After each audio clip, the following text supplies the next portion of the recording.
Hello guys, welcome to the another video of class 12th. We are going to study unit 5 electromagnetic waves. This unit is basically ignored by the students, but trust me, this is a very interesting unit and you should study this very interestingly because ये एक ऐसा topic है जो हमारी electromagnetic wave theory है उसे बहुत अच्छे से समझाता है और यहाँ पर हम लोग एकदम बेसिक से पढ़ने वाले हैं।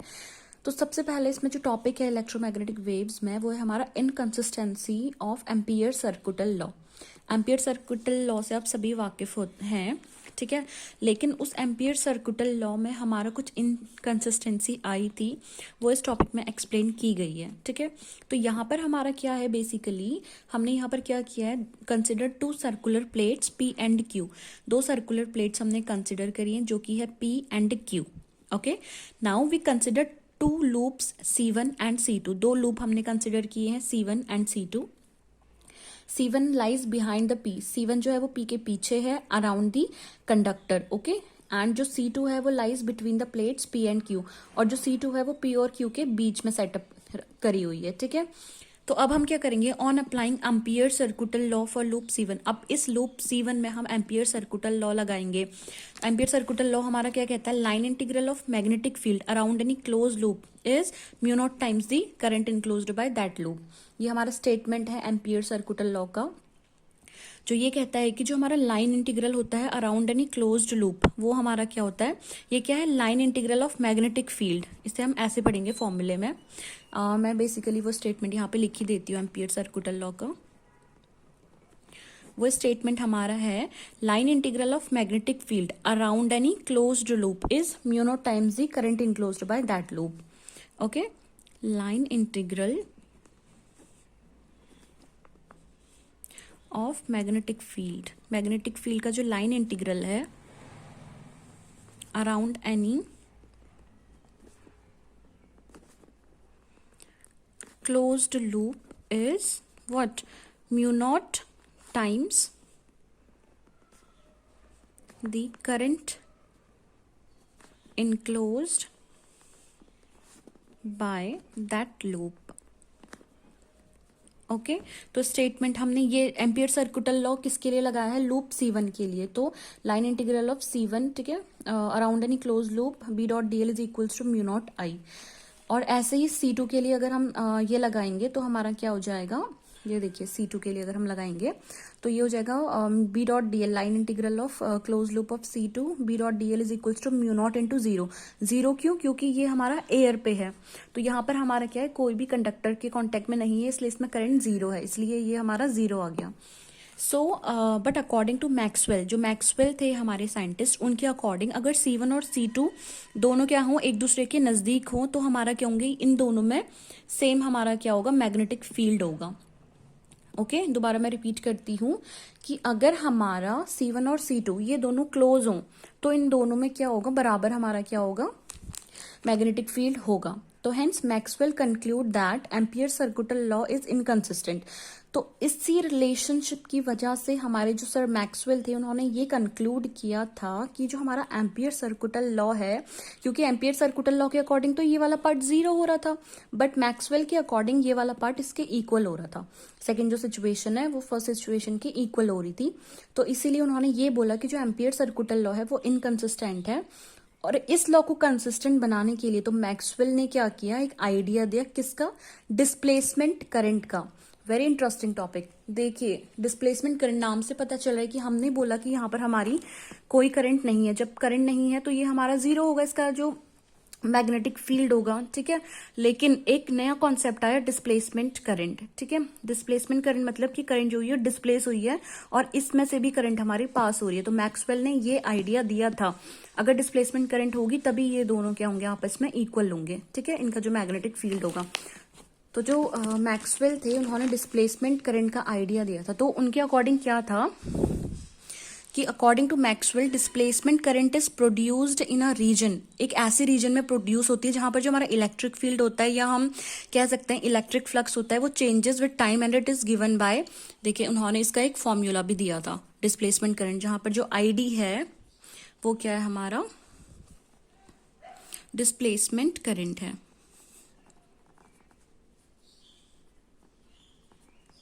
ठीक है।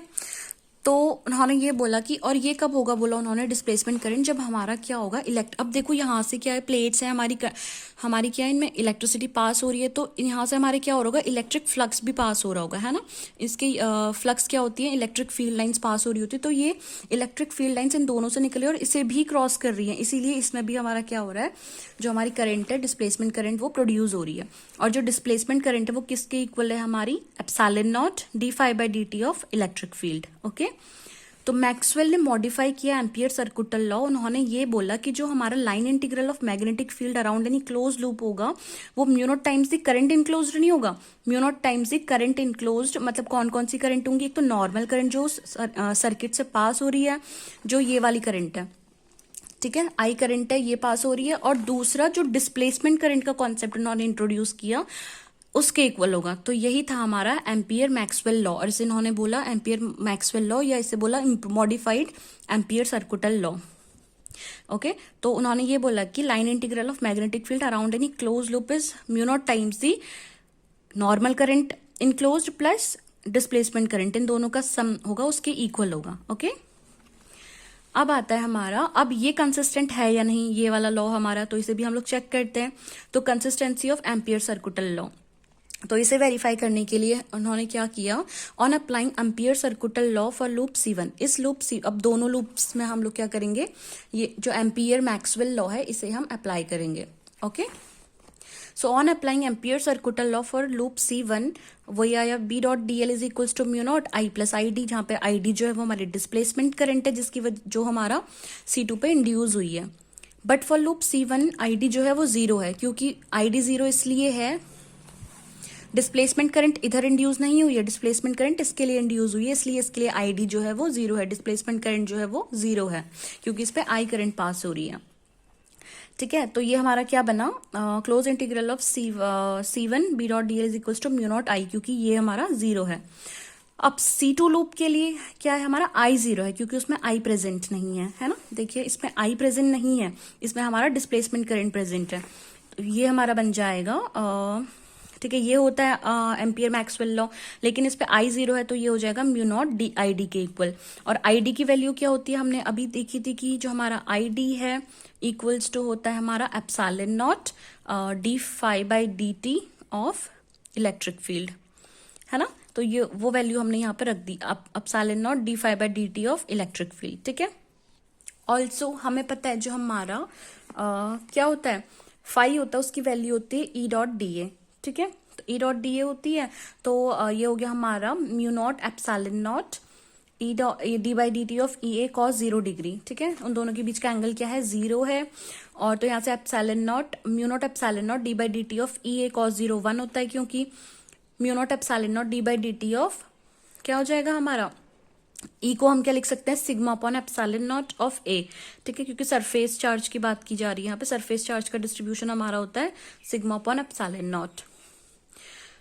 Mu naught D by D T of sigma A हो गया, क्योंकि एप्सिलॉन नॉट से एप्सिलॉन नॉट कैंसिल आउट हो गया, तो mu naught D by D T of हमारा सिग्मा क्या होता है, क्यू बाय ए।